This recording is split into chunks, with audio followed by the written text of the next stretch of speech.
किसानों के समर्थन में रेवाड़ी पहुंचे अभय चौटाला। किसानों पर अत्याचार सहन नहीं करेंगे, काले कृषि कानून निरस्त करे सरकार। 57 दिन से आंदोलन पर बैठे किसानों के समर्थन में ट्रैक्टरों के साथ आज चौधरी अभय चौटाला ने अपनी यात्रा को जारी रखा।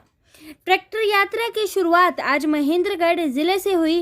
रेवाड़ी जिले की सीमा में डहीना पहुंचे, जहां पर जिला प्रधान डॉक्टर राजपाल यादव ने सैकड़ों कार्यकर्ताओं के साथ उनका स्वागत किया।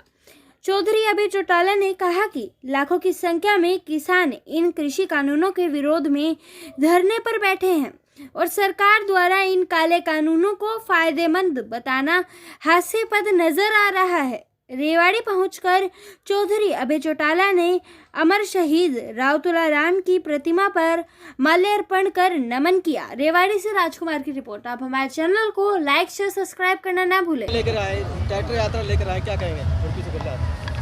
ये मेरा तीसरा चरण है ट्रैक्टर यात्रा का।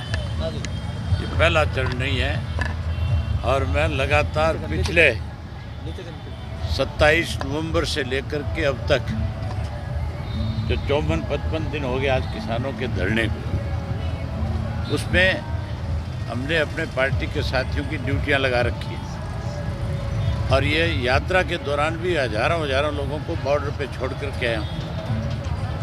बिना किसी झंडे, बिना किसी बैनर, हमने अपने साथियों से कहा है कि इस किसान एजिटेशन को इतना ज़्यादा मजबूत करो कि केंद्र की सरकार के लिए गए गलत निर्णय जो है उसको वापस लेने पे मजबूर होना पड़े।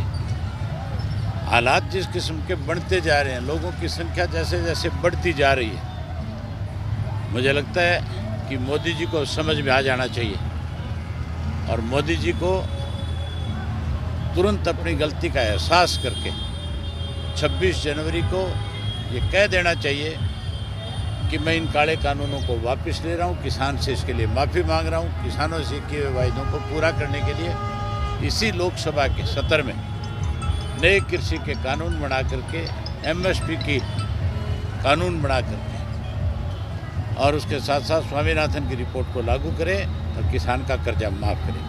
चढ़ूनी पे आरोप लग रहे हैं, कांग्रेस से 10 करोड़ रुपए लेने की बात है, टिकट की बात आ रही है। ये सब फजूल की बातें हैं। ना तो मैं इन चीज़ों का कोई आपको जवाब देना चाहूँगा, आपको भी इस तरह के सवाल मेरे से पूछने की बजाय जिस किसी ने आरोप लगाए उनसे जाके पूछने चाहिए। सर, क्या 26 तारीख को ट्रैक्टर रैली में आप भी शामिल होंगे? आपको क्या लगता है? तो 26 को होऊंगा शामिल। जहाँ मेरी ड्यूटी लगेगी वहीं ट्रैक्टर पे खड़ा मिलूंगा। आखिर सरकार की क्या मंशा की मान क्यों ले रही है? किसान ठंड में बैठे हुए हैं, 57 दिन बीत चुके हैं, लेकिन ऐसे लोगों के हाथ में सत्ता है जो पूंजीपतियों की बात को सुनती है।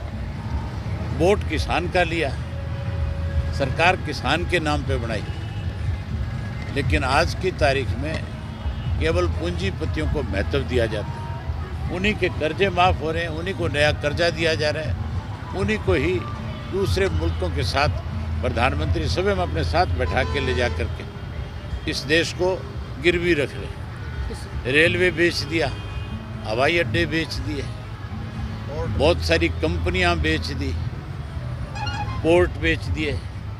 अब मुझे लगता है कि ये खेती एक ऐसा धंधा था जिससे इस देश की आर्थिक व्यवस्था ठीक थी, अब उसको भी खत्म करना चाहते हैं। आपने इस्तीफा नहीं दिया? दुष्यंत से पूछो क्यों नहीं दिया? नहीं दिया तो लोगों के बीच में जब जाएगा लोग अपने आप पूछ लेंगे। सर, क्या आपको लगता है हरियाणा की सरकार 5 साल चल पाएगी? नहीं चलेगी, सरकार बीच में गिरेगी, 100%। आंदोलन में गिर लेगी। अब ये तो नहीं कह सकता मैं आंदोलन में गिरेगी, लेकिन जुगाड़ चला नहीं करते कभी भी। और ये तो सरकार थोड़ी है, लुटेरों का गिरोह है, कहीं ना कहीं बंटवारे पे पैसे के।